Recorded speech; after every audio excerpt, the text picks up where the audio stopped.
Hello everyone, आप सभी का हमारे चैनल पर स्वागत है। आज की इस वीडियो लेक्चर में हम क्लास 12 हिंदी त्रैमासिक परीक्षा 2024 के पेपर को देखेंगे, किस तरह से जो क्वेश्चन है इसमें पूछे गए हैं और साथ ही पेपर को यहाँ पे हम सॉल्व करते हुए चलेंगे। खंड क में आएंगे तो यहाँ पे बहुविकल्पी प्रश्न पूछा गया है। क्वेश्चन नंबर पहले का क दे दिया है, खड़ी बोली गद्य की प्रथम रचना है। गोरा बादल की कथा इसका राइट आंसर हो जाएगा। क्वेश्चन नंबर ख दे दिया है, ब्रह्मांड पत्रिका प्रकाशित हुई है भारतेंदु युग में, इसका राइट आंसर हो जाएगा।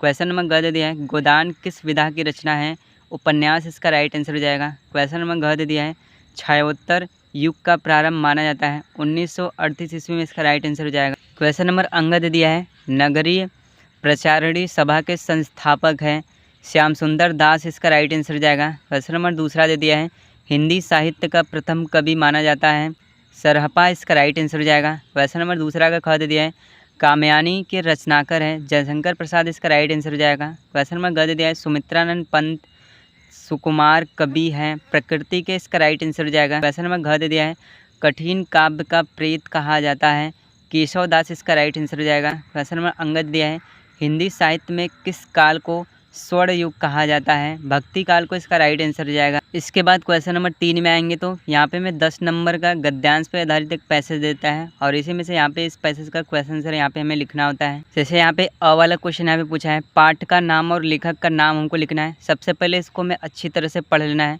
तो पढ़ने के बाद देखेंगे तो इसका पाठ का नाम गद्य गरिमा इसका पाठ का नाम है और जिसके लेखक डॉक्टर वसुदेव शरण अग्रवाल हैं। दूसरे में आएंगे तो यहाँ पे रेखांकित अंश की व्याख्या करना है, जहाँ तक ये लकीर बना है इनको अपने शब्दों में यहाँ पे हमें बयां करना है अच्छे से। इसके बाद क्वेश्चन नंबर 100 आएंगे तो राष्ट्र का तीसरा अंग क्या है, भूमि और जैन के साथ जन संस्कृति, इसका राइट आंसर हो जाएगा। क्वेश्चन नंबर 2 आएंगे तो राष्ट्र का लोप कब हो जाता है, भूमि जन संस्कृति विरहित कर दिया जाए तब राष्ट्र का लोप हो जाता है, इसका राइट आंसर हो जाएगा। क्वेश्चन नंबर य में आएंगे तो राष्ट्र की वृद्धि कैसे संभव है, संस्कृति सौंदर्य के द्वारा, इसका राइट आंसर हो जाएगा। इसी तरह से क्वेश्चन नंबर ख में आएंगे तो पद्यांश पर आधारित एक पैसेज दिया गया है और यहाँ पे इसका संदर्भ और व्याख्या यहाँ पे हमें करना है। 10 नंबर के क्वेश्चन यहाँ पे पूछे गए हैं। क्वेश्चन नंबर 4 में आएंगे तो निम्नलिखित में से किसी एक लेखक का जीवन परिचय और उनकी रचनाओं का यहाँ पे हमें उल्लेख करना है। 5 नंबर के जो क्वेश्चन यहाँ पे पूछे गए हैं, जैसे वासुदेव शरण अग्रवाल जीवन परिचय आपको कैसे लिखना है, मैंने इसकी वीडियो पहले यहाँ पे बना रखी है, वहाँ से जाके आप उसे देख सकते हैं। क्वेश्चन नंबर ख में आएंगे तो किसी एक कवि का यहाँ पे जीवन परिचय और उसकी रचना लिखना है। 5 नंबर के जो क्वेश्चन है यहाँ पे पूछे गए हैं। इसके बाद क्वेश्चन नंबर 5 में आएंगे तो अपने पठन पाठन के अनुसार इन क्वेश्चन को यहाँ पे करना है। जैसे पंचलाइट कहानी का कथानक अपने शब्दों में लिखना है, किसी एक क्वेश्चन को यहाँ पे अथवा करके बोला करना है। इसके बाद क्वेश्चन नंबर 7 में आएंगे तो यहाँ पे संस्कृत से संबंधित जो क्वेश्चन है यहाँ पे पूछा गया है, यहाँ पे हमें गद्यांश का संदर्भ सहित हिंदी में अनुवाद करना है। 7 नंबर के जो क्वेश्चन है यहाँ पे पूछे गए। क्वेश्चन नंबर ख में आएंगे तो यहाँ पे हमें संदर्भ सहित इसका भी व्याख्या करना है। इसके बाद क्वेश्चन नंबर 8 में आएंगे तो करुण रस अथवा हास्य रस का स्थायी भाव शोक के साथ यहाँ पे उदाहरण लिखना है। यमक अलंकार उपमा अलंकार की परिभाषा। क्वेश्चन नंबर ग में आएंगे तो चौपाई अथवा सोड़ता छंद का लक्षण उदाहरण सहित लिखना है। इन तीनों क्वेश्चन को किस तरह से करना है मैंने इसकी वीडियो पहले से ही बना रखी है, डिस्क्रिप्शन में इसका लिंक मिल जाएगा, आप वहाँ से इसको देख सकते हैं। क्वेश्चन नंबर 9 में आएंगे तो निम्नलिखित में से किसी एक का यहाँ पे अर्थ लिखकर वाक्य प्रयोग करना है। इसके बाद क्वेश्चन नंबर 10 में आएंगे तो रविंद्र का यहाँ पे संधि विच्छेद क्या होगा यहाँ पे पूछा है, रवि प्लस इंद्र, इसका राइट आंसर हो जाएगा। क्वेश्चन नंबर ख में आएंगे तो राजश्री का संधि विच्छेद राज प्लस ऋषि, इसका राइट आंसर हो जाएगा। क्वेश्चन नंबर ग में आएंगे तो पवन का संधि विच्छेद क्या है यहाँ पे बताना है, पो प्लस अन, इसका राइट आंसर हो जाएगा। इसके बाद यहाँ पे क्वेश्चन नंबर 11 में आएंगे तो 9 नंबर का एक निबंध यहाँ पे लिखना है, किसी एक विषय पर यहाँ पे हमें निबंध लिखना है। जैसे छात्र जीवन में अनुशासन का महत्व, नई शिक्षा नीति, मेरा प्रिय कवि, वृक्ष हमारे साथी, साहित्य और समाज। क्वेश्चन नंबर 12 में आएंगे तो हिंदी प्रवक्ता पद हेतु अपनी नियुक्ति के लिए किसी एक विद्यालय के लिए प्रबंधक के नाम पर यहाँ पे आवेदन पत्र यहाँ पे लिखना है। इसके बाद यहाँ पे क्वेश्चन नंबर 13 में आएंगे तो केवल विज्ञान वर्ग यानी जो साइंस से पढ़ते हैं, क्योंकि क्लास 12 में हिंदी 2 प्रकार का होता है, तो यहाँ पे क्वेश्चन नंबर क दे दिया है, निम्नलिखित शब्द युगों का सही अर्थ चुनकर यहाँ पे हमें लिखना है। जैसे जलद का क्या अर्थ होगा, कमल और बादल, इसका आंसर हो जाएगा। इसके बाद क्वेश्चन नंबर 2 में आएंगे तो अंश और अंशु का क्या अर्थ होगा, अंश का मतलब होता है भाग और अंशु का मतलब होता है सूर्य, इसका राइट आंसर हो जाएगा। इसके बाद क्वेश्चन नंबर ख में आएंगे तो निम्नलिखित शब्दों में से किसी एक शब्द का दो दो अर्थ यहाँ पे लिखना है। जैसे अंबर का यहाँ पे हो जाएगा आकाश और वस्त्र, कर का यहाँ पे हो जाएगा हाथ और हाथी।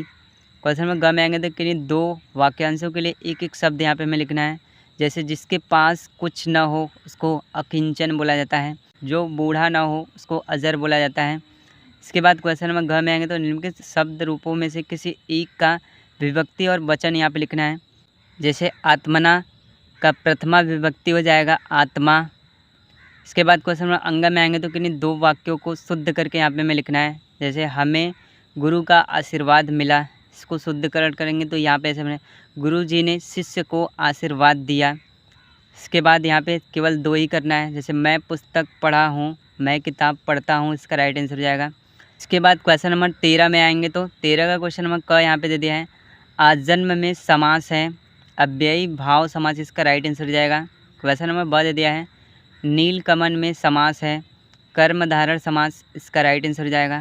क्वेश्चन नंबर ख दे दिया है स्था धातु का रूप लट लकार प्रथम पुरुष के तीनों वचनों को यहाँ पे हमें लिखना है। जैसे प्रथम वचन एक वचन ये हो गया, द्विवचन और ये बहुवचन। इसके बाद क्वेश्चन नंबर ग दिया है आत्मन शब्द का रूप तृतीया विभक्ति के तीनों वचनों को यहाँ पे हमें लिखना है। तृतीया विभक्ति का पहला वचन यहाँ पे हो जाएगा आत्मना, दूसरा आत्मभ्याम, तीसरा आत्मभि है, इसका राइट आंसर हो जाएगा। इसके बाद क्वेश्चन नंबर अंग में आएंगे तो किन्हीं दो वाक्यों का यहाँ पे हमें संस्कृत में अनुवाद करना है। 2 नंबर के जो क्वेश्चन है यहाँ पे पूछे गए। जैसे क्वेश्चन नंबर अ दे दिया है तुम दोनों कहाँ गए थे, इसका जब हम संस्कृत अनुवाद बनाएंगे यहाँ पे त्वाम कुत्र गच्छति, इसका राइट आंसर हो जाएगा। इसके बाद द का दे दिया है उसे पढ़ना चाहिए, वयम पठेम, इसका राइट आंसर हो जाएगा। क्वेश्चन नंबर 7 दे दिया है तुम घर जाओ का यहाँ पे संस्कृत में जब यहाँ पे हम अनुवाद करेंगे त्वम शीघ्रम गृहम गच्छ, इसका राइट आंसर हो जाएगा। तो इस तरह से क्लास 12 हिंदी त्रैमासिक परीक्षा 2024 में जो क्वेश्चन है यहाँ पे पूछे गए हैं। वीडियो पसंद आए तो वीडियो को लाइक कर दीजिएगा, साथ ही हमारे चैनल को सब्सक्राइब कर दीजिएगा। Very very thank you.